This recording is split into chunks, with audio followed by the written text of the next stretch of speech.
hari ini adalah cuma sedikit berbagi, fokus pada diri sendiri. Fokus pada diri sendiri. Dan seringkali kita itu lebih banyak ke distract dengan apa yang ada di sekeliling kita, distract kepada orang lain, dibandingkan dengan kita berfokus dulu pada diri kita sendiri dan apa yang benar-benar untuk kita inginkan.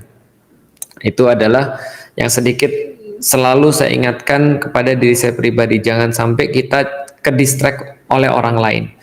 Kita punya agenda, kita punya rencana, kita punya sebuah tugas amanah yang harus kita selesaikan. Dan kenyataan pahit tentang manusia, teman-teman sekalian, adalah bahwasanya manusia itu akan sangat sulit sekali bisa fokus pada satu hal. Fokus pada banyak hal. Jadi manusia itu biasanya cuma bisa fokus pada satu hal. Ya kayak saya nggak bisa ngelihat ke kamera sekaligus saya ngelihat ke komen, itu nggak bisa. Karena manusia itu nggak bisa fokus pada banyak hal sekaligus, makanya kita itu harus memilih dalam fokus. Kenyataan pahitnya adalah kalau kita fokus pada orang lain, biasanya kita tidak akan bisa menyelesaikan urusan kita sendiri atau kita keteteran dengan urusan-urusan kita sendiri.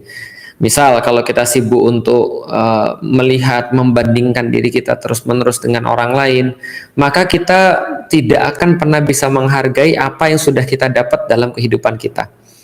Kalau seandainya kita fokus pada mencari keburukan orang lain, maka kita akan sangat sulit bisa mewujudkan untuk kebaikan bagi diri kita sendiri.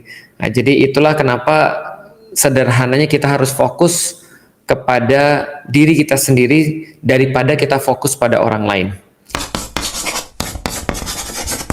Tapi kita berusaha untuk membatasi jangan sampai semua orang itu berhak berbicara tentang kita, atau jangan sampai semua orang itu bisa untuk mengusik diri kita.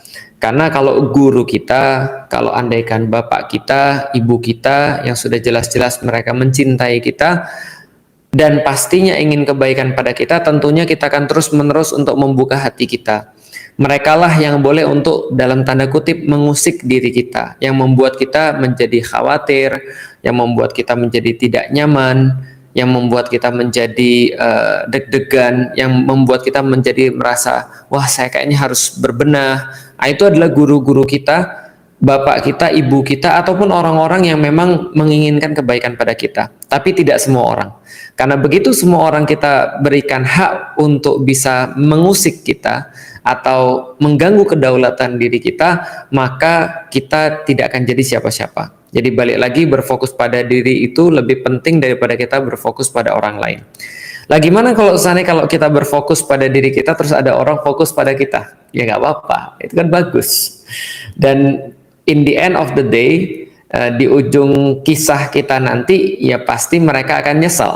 Kenapa mereka nyesel? Karena nanti di ujung jalan orang yang mereka perhatikan itu mungkin sudah berprestasi, mungkin sudah achieve something di dalam kehidupan dia, sudah punya karya, sudah punya prestasi, dia sudah punya apapun, sementara orang-orang yang menghabiskan hidupnya untuk perhatian pada orang lain ini, mereka achieve nothing, mereka tidak mendapatkan apapun, mereka di akhir hidup mereka tuh mereka akan menyesal. Kenapa saya harus perhatian pada orang lain sehingga mengorbankan diri saya sendiri dan saya jadi tidak bisa nyelesain urusan saya sendiri. Karena tadi sudah kita sampaikan bahwa orang-orang tuh tidak akan bisa fokus pada banyak hal di saat yang sama. Nah, jadi itu bukan egois juga, karena kalau egois itu adalah dia ketika dia cuma berinteraksi dengan dirinya, tidak menerima saran daripada orang lain. Nah, kalau misalnya fokus pada diri sendiri itu adalah dia fokus pada apa yang harus dia lakukan dan kerjakan, sehingga dia nggak ke distract dengan orang lain. Nah, siapa yang bisa untuk memberikan saran? Orang-orang tertentu, tapi tidak semua orang. Nah, jadi itu adalah berfokus pada diri sendiri, teman-teman sekalian. Karena kalau teman-teman lihat aja di antara kita, kenal nggak kita dengan orang-orang yang mereka itu kerjaannya selalu komen. Jadi komen, apapun dikomenin gitu kan ya, apapun diomongin, apapun dirasanin. Kerjaan mereka tuh cuma komen.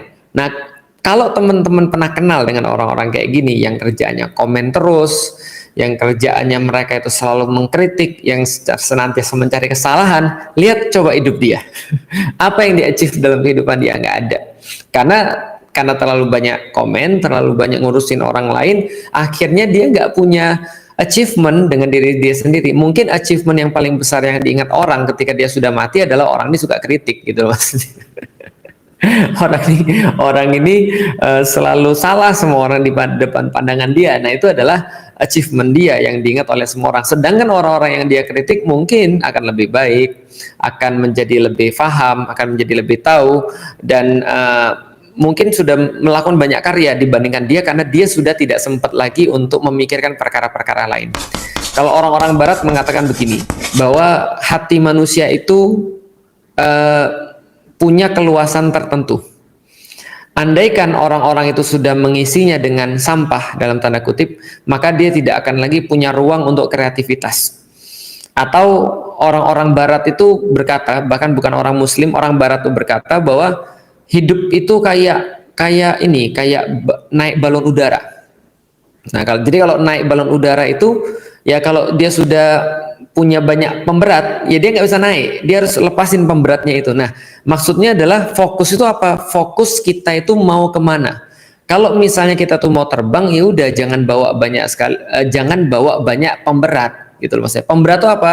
Ya fokus pada orang lain, iri sama orang lain, hasad sama orang lain, lalu kemudian kita terlalu banyak mendengarkan orang lain. Nah, jadi kitanya nggak fokus. Pernah dengar teman-teman sekalian tentang kisah bapak dan anak yang jual keledai? Nah, itu pasti ceritain lagi.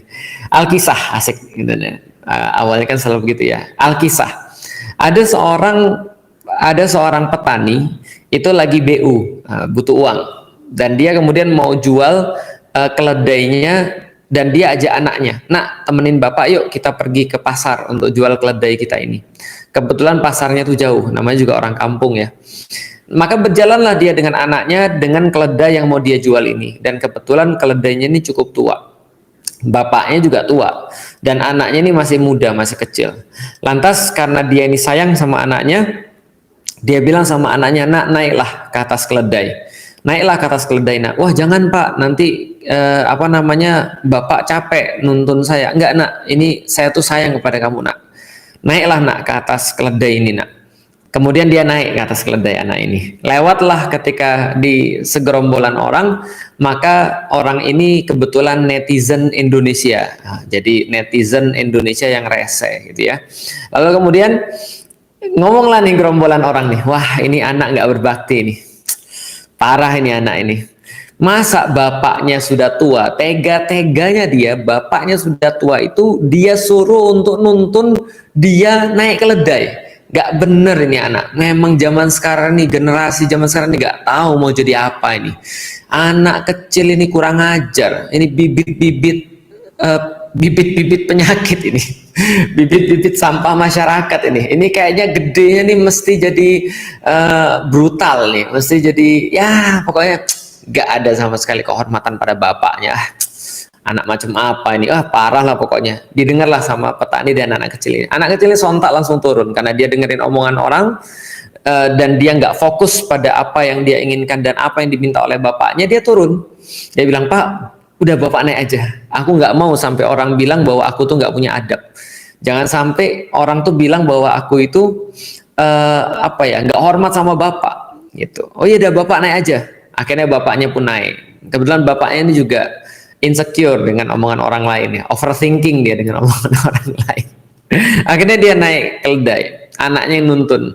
Tiba lagi di segerombolan orang yang lain, kemudian komen lagi nih netizen nih, komen lagi, komennya apa?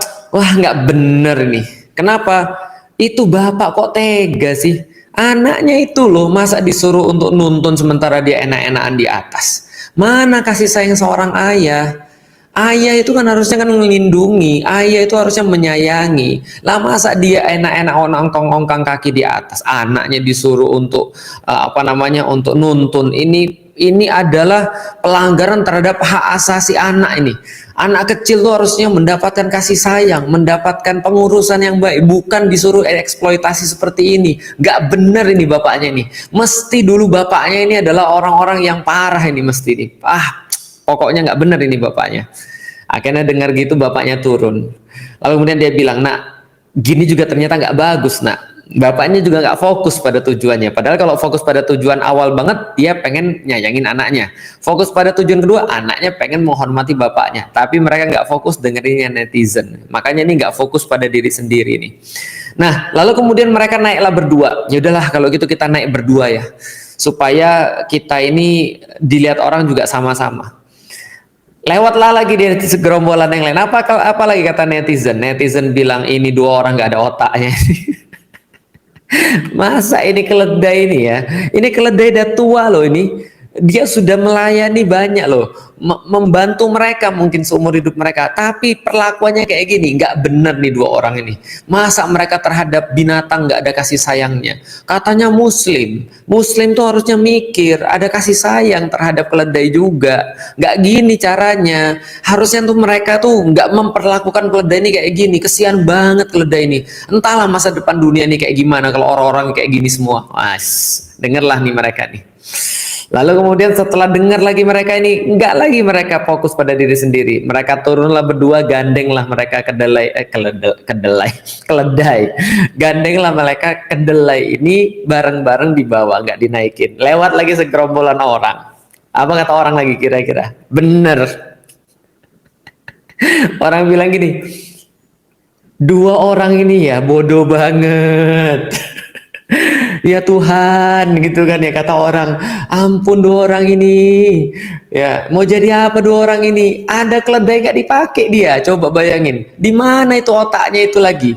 Coba ada keledai nggak mau dipakai, sementara kita aja nyari keledai, harusnya itu ya ada keledai dipakai lah. Ini kufur nikmat ini, masa ada keledai nggak dipakai? Gimana sih mereka ini? Mereka ini nggak tahu lah mikirnya gimana, nggak ngerti lagi kita ngomongin orang-orang kayak gini nih.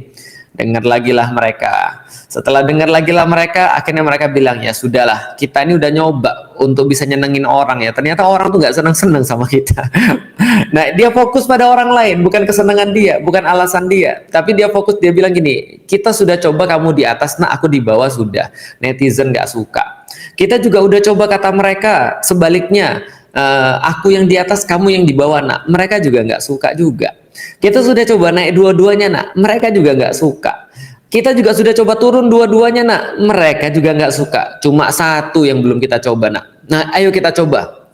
Supaya kita tuh nggak diomongin orang lagi. Akhirnya apa yang mereka lakukan? Bapaknya naik, anaknya di bawah, sudah. Anaknya naik, bapaknya di bawah, sudah. Dua-duanya naik, sudah.